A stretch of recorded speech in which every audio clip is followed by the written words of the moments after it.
Hello my gaming friends, welcome to my first ever episode of the biggest games so far. It's that time of year where we always say to ourselves, shit, how are we halfway through this year already? Yes, that's right, it'll be Christmas before you know it. But for me, this is the best opportunity to look back at what was released so far, as do many other gaming journos. If you were like me, a certain title had me preoccupied for a good chunk of the year. So this list, I hope, will contain some gems that were perhaps overshadowed, or maybe you just didn't get around to playing because you forgot about it. Either way, I'm sure you'll find this list useful and I look forward to sharing it with you. Quick side note to remember, I haven't ranked these, it's just 20 games I think that are worthy of your attention. Let's get into it.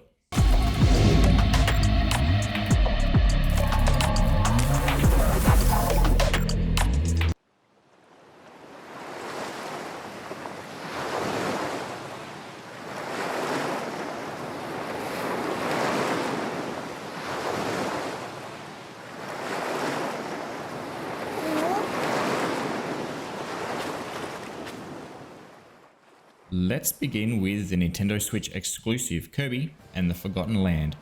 This was released in March, and for the first time we get to see our beloved friend Kirby be brought to life in the 3D world. So amazing, so vibrant, classic platforming at its best.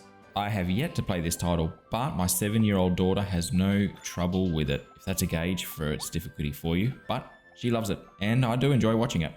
Combat is not too challenging, and there will be times where you'll have to replay a level, as 100%ing it straight away is challenging enough. Of course, you're Kirby, so you get to inhale enemies, mimic their abilities, and spit out projectiles if needed. There are plenty of mini games to keep you busy and heaps of different weapons to try. The new mechanic of swallowing larger objects and becoming them is a ton of fun and breathes enough freshness back into this franchise. Young or old, Kirby is a fantastic chilled out game to wipe away all that stress.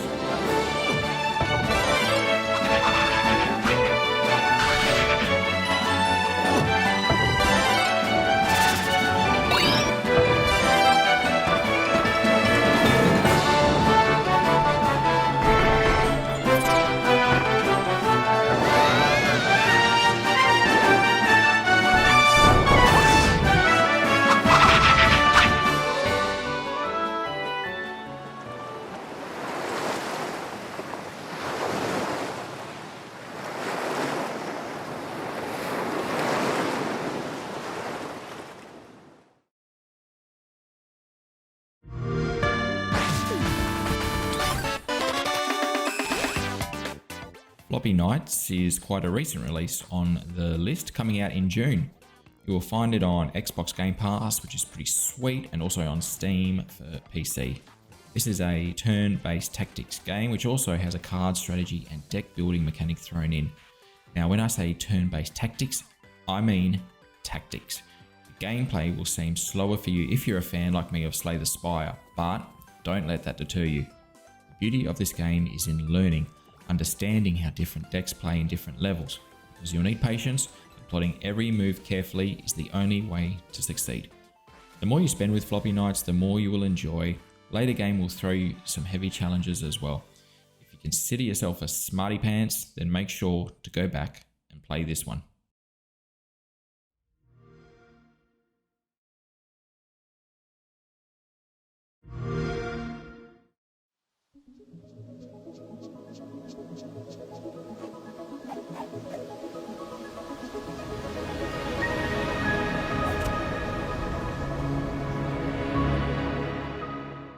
TUNIC released in March, and it's a game well worthy of having a look at. I'm guilty of not picking it back up after that big game released just before it, but I've been meaning to ever since my first go. You'd think too many nods to different genres would be a recipe for a flustercluck of a game, but not here. It just all works. The best parts from everything you love. You got Souls-like, Zelda-like, RPG, action-adventure, Metroidvania, puzzles aplenty. Atmospheric, it's just amazing. I loved how it presented itself from the start. No hand-holding, just trial and error. It's exploration at its best. Really, like no tutorial at all. It was just so immersive from the get-go. It may look like a kid's game, but it sure ain't. I handed the control to my daughter and she had absolutely no idea. Like I said, you have to figure it out a lot on your own. This is a must and will probably be on many best of 2022 games lists at the end of this year. It's on all platforms, and even better, if you have Game Pass, it's free, baby.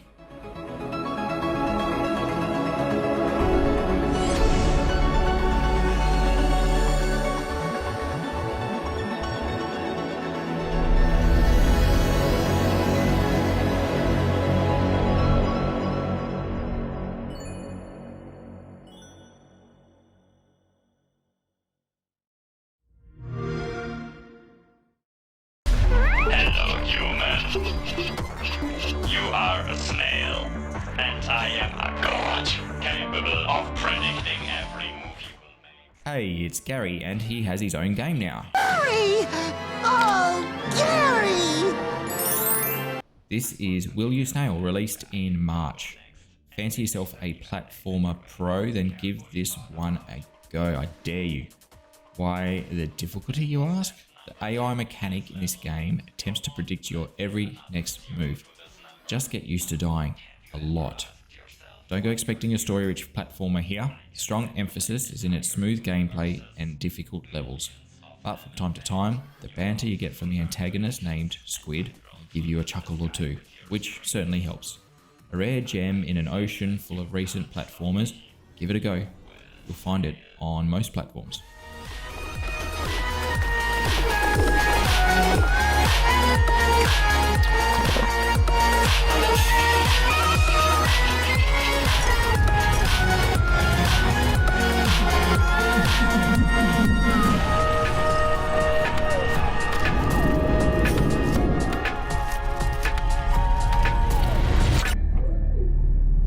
No, what have you done? I'm scared.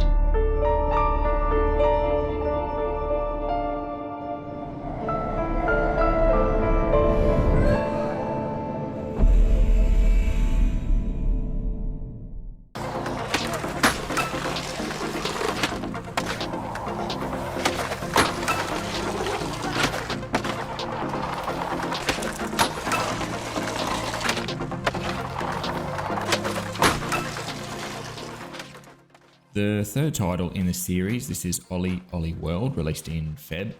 A more approachable game for newcomers of the franchise, and now with a nice looking 3D art style instead of the previous pixel graphics.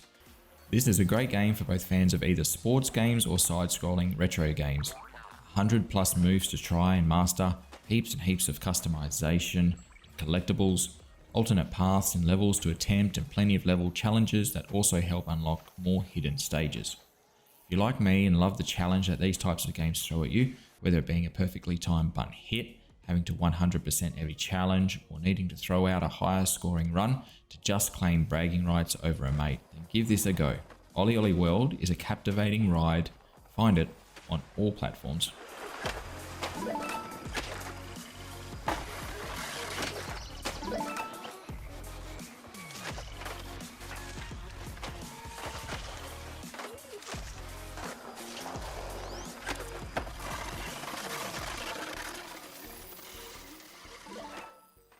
The soldiers are ready. Give the order. We move north.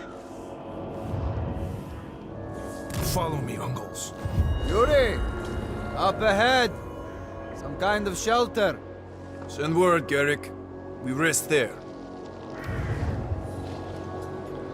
Not far. Personally, I haven't played any Total War games, but if I had to jump on board, I believe Total War Warhammer 3 would be the perfect jump on point. It seems Warhammer 3 is much more forgiving and welcoming for newer players, while older players of the franchise will enjoy a nice blend of older and newer mechanics to allow a smooth playthrough.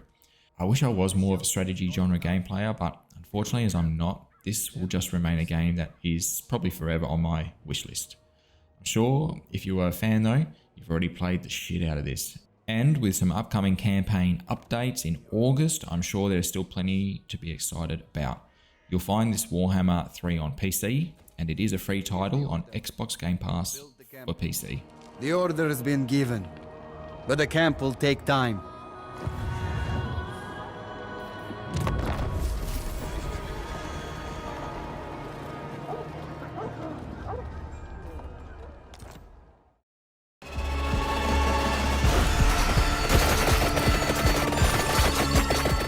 If you had told me at the start of the year that the second game I would put the most hours into was Vampire Survivors, I would have probably laughed right in your face. This game is so simple in fact that when you first pick it up, you feel like the developers have missed something important. Well, surely this isn't how it's meant to be played. Mechanics feel somewhat sluggish, but the beauty of this game blossoms playthrough after playthrough, upgrade after upgrade, hour after hour, and wave after wave. It's just so time consuming in a way that doesn't even bother me one bit. It's almost zen-like to me. This game has been so well received that it's spawning its own genre. Many titles have come out after with the Vampire Survivors like tag. Please give this a go, especially if you have Xbox Game Pass, as you have it free. If not, it will only set you back like $4 on Steam for PC. Enjoy this one, my friends.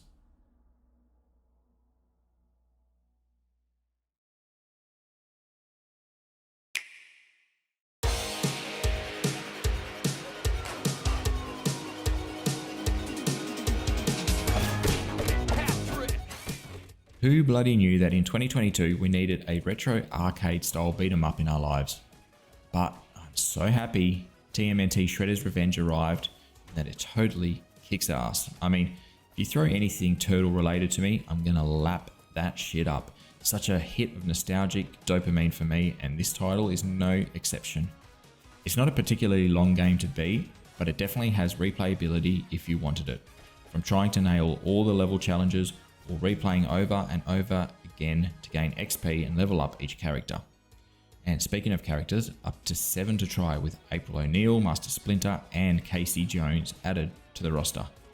Even better, you can play 6-player co-op for some totally crazy on-screen shenanigans. Grab your buddies, a couple of pizzas to share, some cold beers, if you're old enough of course, and button smash your way into the wee hours of the morning.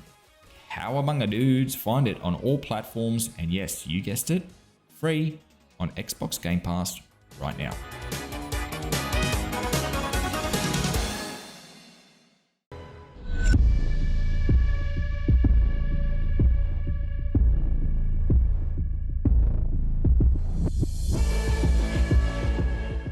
Our first PlayStation exclusive on the list is the racing sim we have all been waiting for, Gran Turismo 7. The best of the best is back, baby. Let's face it, previous releases of Turismo have been very underwhelming, seeing me even trading in GT Sport when it first came out, only after a few weeks of purchase. So I was deeply concerned when purchasing this one. Turns out GT7 is actually good. So much so, I didn't realize how much I missed it. I was instantly thrown back to my days as a kid, playing on a huge box-shaped TV that weighed 5 times my total body weight, hours upon hours in Gran Turismo 2, trying to collect all 650 cars, gold trophy everything, and fine-tune cars to beat track times by the millisecond. All of this while cranking my own tunes with physical music we called back then CDs. Soon knew every single Powderfinger song word for word. Those were the fucking days. Enough about memory lane. GT7 for me feels like those golden years. Plenty of cars to unlock, which doesn't feel too grindy. The most tracks on offer out of any Turismo game from the series so far. Campaign mode keeps you moving seamlessly through progression and has that Turismo addictiveness. Purchasing parts and upgrading is easy, but fine-tuning is there if you want it. Visually, it's downright gorgeous, and of course, soundtrack your racing and crank your digital music through what the kids like to call Spotify. Drive off into the sunset smiling happily. No reason to doubt this one, well worth a purchase. PlayStation.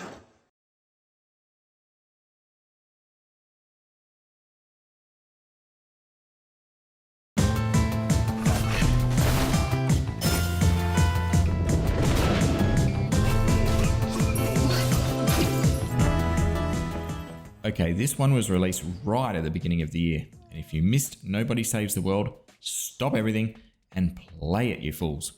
Developed by Drinkbox, the geniuses behind the highly underrated Guacamelee franchise is this most beautiful action RPG that is just almost too perfect to handle. Yes, I've heard towards the end that it can lose steam, but I really didn't mind that. My fun was in leveling up the crazy characters you can choose from at any given time, up to 15 in fact, all unique in style.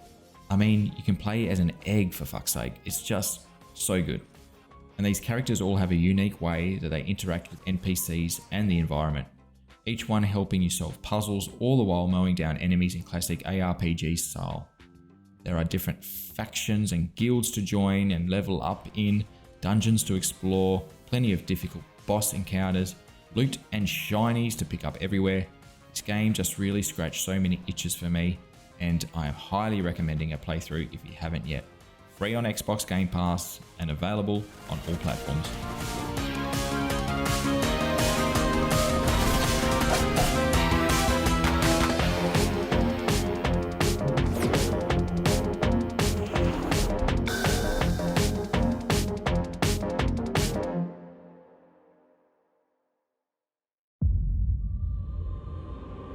Rise from your deathless slumber. You are a vampire, a creature of the night. Explore the unknown and start gathering resources. Yes, the vampire survival game that swept the world up. There's always one. Last year was Valheim. Perhaps this is this year's version of that. A game that builds hype and momentum after release rather than before. I mean, sometimes these titles just come out of nowhere. If you like crafting and building side of these survival games, then you will enjoy what's on offer. At times it may feel a little bit slow though. I mean, can't you get some minions or daywalkers to do this shit for you? And when you do go resourcing, don't forget about that sun coming up. Once on a roll though, the game starts to shine through. Customizing your castle is heaps of fun. Mowing down enemies in an awesome Diablo-like ARPG feels slick. I love that blood from your victims gives you little boosts as well. Don't forget about the epic boss battles on offer here. There are like over 30 of them and they all shine. PvP is a nice touch as well, although probably difficult for most beginners. This is definitely worth a go and made more fun with mates. Just a reminder, this game is still early access.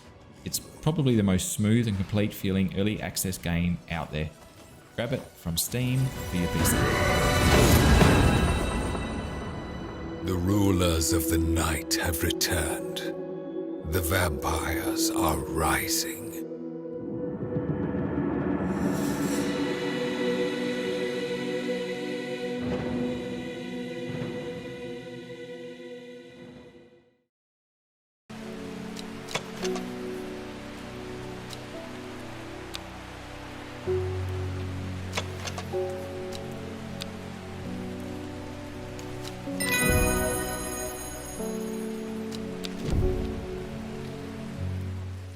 The Puzzler of the Year. In Strange Horticulture, you get to run your own plant shop and become the best plant detective in town. This is a game that deserves your attention, not just while you play, but in general. You need to know about this game. Solve customers' problems with only small details. Grab your botany book and work your detective skills. The feeling of helping a customer and getting the correct plant for them is so satisfying. You want more plants? No problems. Up to 80 different species you can hunt down by opening up your gorgeous map and exploring sections of your choice. Replayability is strong and choices are always presented to you. How you choose them is up to you and which plant you want to hand out. There are up to 8 different endings to unlock. Just trust me on this one. If you're looking for a great narrative, some awesome problem solving, and something very unique and thoughtful in its gameplay, then get this amazing game on PC from Steam, or I think on Nintendo Switch very soon.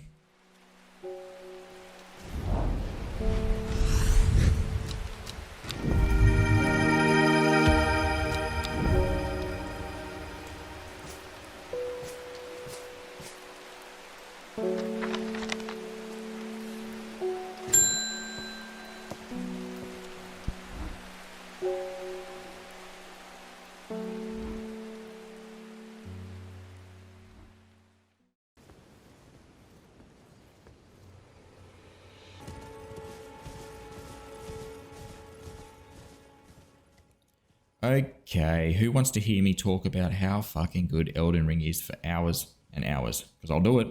I've been known to not shut up about this game. So the mighty task of summing up this game quickly for you, especially if you haven't played it yet. If you haven't played it yet, what the fuck, dude? Praising about how good Elden Ring is can be tricky, because on one side of the fence there are people like myself who've played previous titles developed by From Software. So I understand the formula, I appreciate all the nuances and details in lore, and for some reason unknown, I love the feeling of destroying a boss that has taken over 3 hours to beat. The other side of the fence is everyone else. The team, way too hard for me. All these gaming physics sucks and the fighting mechanics are rough as balls. I believe though, spend enough time with these titles and they become some of the best games you've played. It's a real sense of achievement. So getting back to Elden Ring, are fans that already love the franchise going to enjoy this? Absolutely, 100%, no doubts about it. I'm telling you, I can't remember the last game I put in over 130 hours and still enjoy picking it up. And not only that, but still be surprised at something I have uncovered. Total newbies to the From Software games franchise enjoy it as much? Well, for one thing, the new open world mechanic to the game will be more enticing. The use of fast travel and having a horse for speedy movement around the absolutely absurdly huge map is a very nice addition. They might be blown away by the stunning environment, just being swept up in this beautiful world. So for that reason, yes. But has the game gotten any easier? Hell no. It will make you scream and cry. It will definitely test you to your limits. My recommendation for new players on board who really want to give this a good crack: study up on YouTube, maybe join a Reddit group. You will be amazed at how many secrets and hints you needed to know to play well and understand the game. I'll stop talking now, but yeah, Game of the Year contender, friends. Grab it on everything but the poor old Switch.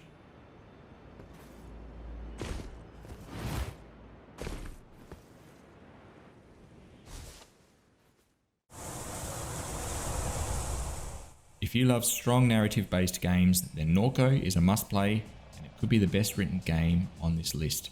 It's a point-and-click adventure set in a cyberpunk/gothic-like town of New Orleans, spanning 3 acts or chapters that just get better and better, that revolves heavily around themes of faith and identity. But if you're not religious like myself, don't be deterred. What I find amazing about point-and-click games is what you find out about yourself. It's actually a good way to self-reflect and wonder why you chose the responses you did. NORCO isn't exclusively a point and click. There will be some side adventures to go on. I say adventures in air quotes, but choices on these outings will be different to just a call to action.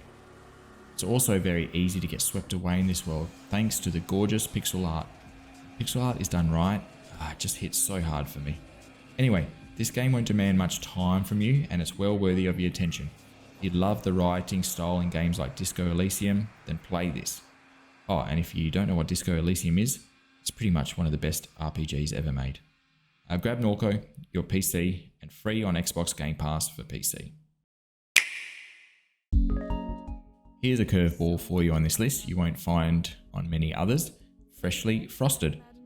Sometimes in life or gaming, it's the simple things, and that simplicity is making fresh hot donuts. That's it. Make sure whomever it happens to be for receives all their donuts fresh and perfect. A great puzzler sets you up with a simple learning curve like this one, where you can understand from the start. But also when difficulty increases, so does your capacity to figure stuff out on your own. You still want to feel challenged, but be just as excited when you complete the task as well. Freshly Frosted has a simple click and drag mechanic, with each box of donuts having a certain theme and varying challenge. The artwork is minimalistic and vibrant, and the narration is very welcoming throughout it all. You'll enjoy the huge variety of levels, but it isn't overly long to complete, being around 10 hours.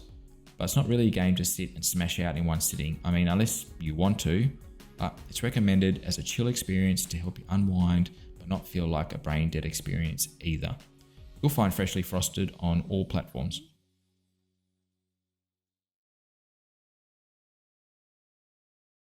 One of the more recent entries on this list is the parkour fast-paced Neon White. Another puzzler in sense of its easyability to pick up, but hard to put down. Addictive first-person platforming at its best. You know those games like Trials HD or even to an extent the Tony Hawk's franchise where you just need to complete a run where short from perfect just isn't good enough.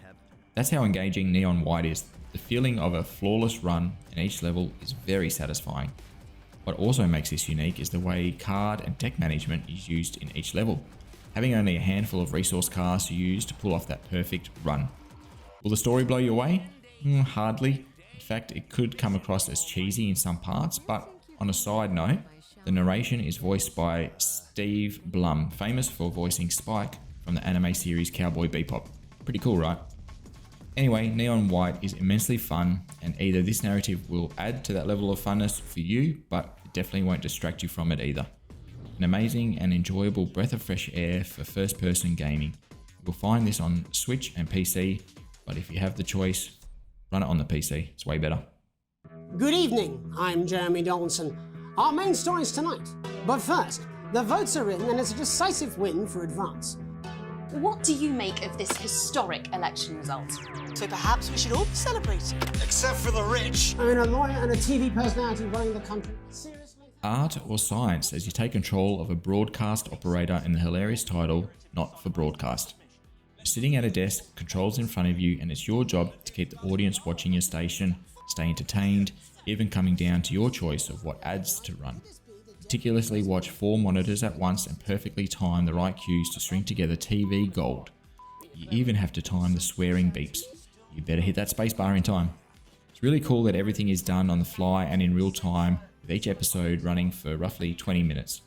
Set in an alternate version of Britain in the 80s, at times I couldn't help but feel like I was some kind of Black Mirror episode or universe. Characters are wacky and storylines are bizarre, which is what makes this game probably the most unique one on this list to try. Grab Not for Broadcast now on your PC. Please, we can't cut to the ads. Give us a hug. Wake up, sleeper.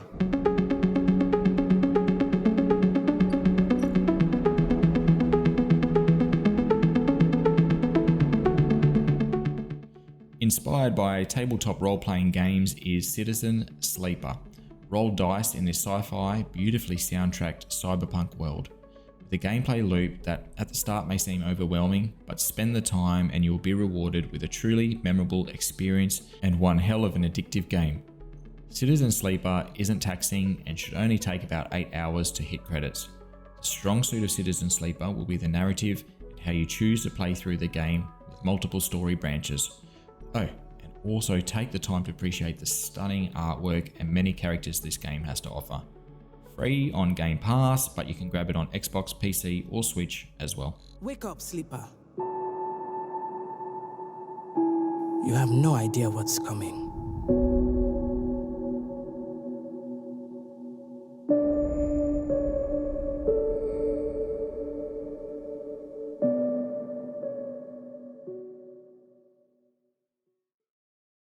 Rated T for Teen.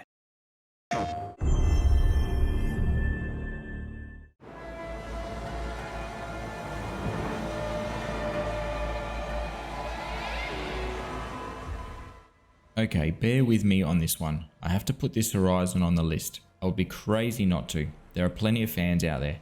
But don't scold me here, I'm actually not the biggest fan. I know I could be convinced if maybe I loaded this one up and played, but from what I've read from reviews, Forbidden West takes what was in Zero Dawn and amplifies that. If that's true, then I don't want more of it. But hey, that's just my opinion. I can't hate on the game too much though, because what it does well. For one thing, its world design is fucking beautiful. You can't deny that. The storytelling and emotion the game portrays is nothing short of amazing. But where I get stuck personally is the gameplay loop. It just gets a bit rinse and repeat for me, and that's why I stopped halfway through the first title. I don't know, convince me if I'm wrong in the comment section. Still, there is no way I couldn't showcase this game. Funny enough, I think this IP would make an absolutely cracking TV show. I would watch the shit out of that. Who would they cast as Aloy, do you think? Anyway, grab Horizon Forbidden West on the PlayStations only.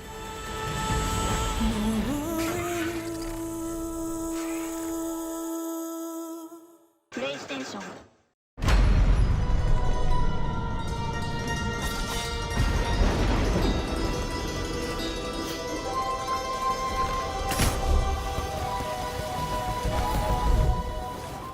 And last but in no way least, my friends, we have Rogue Legacy number 2. The sequel, of course, to probably one of the best 2D roguelite adventures done way back in 2013. still holds up today, and that has paved the way for many after it. The beauty of Rogue Legacy 2 is that it's just polished everything that made the first game so great. In fact, it's probably more approachable for newcomers as well. Progression in this game feels so natural and satisfying, extremely addictive, and it doesn't feel grindy. It feels meaningful, even if you don't get to a boss. There are so many things you'll come across to make that next turn just a bit easier. It is some of the most rewarding combat in a roguelike platformer, with an amazing amount of perks and classes to keep you entertained for hours upon hours. Rogue Legacy 2 is this year's Hades, beautiful and well thought out in every aspect. You should not miss playing this game. You've been told, people. Find it on Xbox or PC.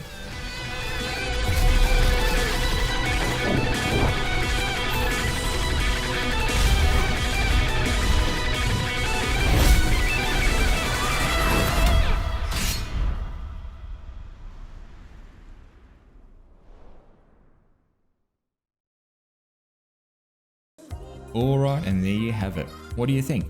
Was there anything that I missed? Let me know in the comment section. Hopefully you've played some of these titles and agree, or better yet, hopefully your next favourite game is on this list and you're about to go play it. I'll be excited to see what the rest of the year has in store for us. There are already some Game of the Year contenders on here, but I look forward to doing the yearly review with you when the time comes. In the meantime, if you enjoyed what you saw, please give the video a thumbs up. A lot of time and thought went into this list. I would love to keep doing some more for you. Please subscribe if you're new here to be kept up to date with all the latest video game releases. And remember, happy gaming. I'll see you next time. Cheers.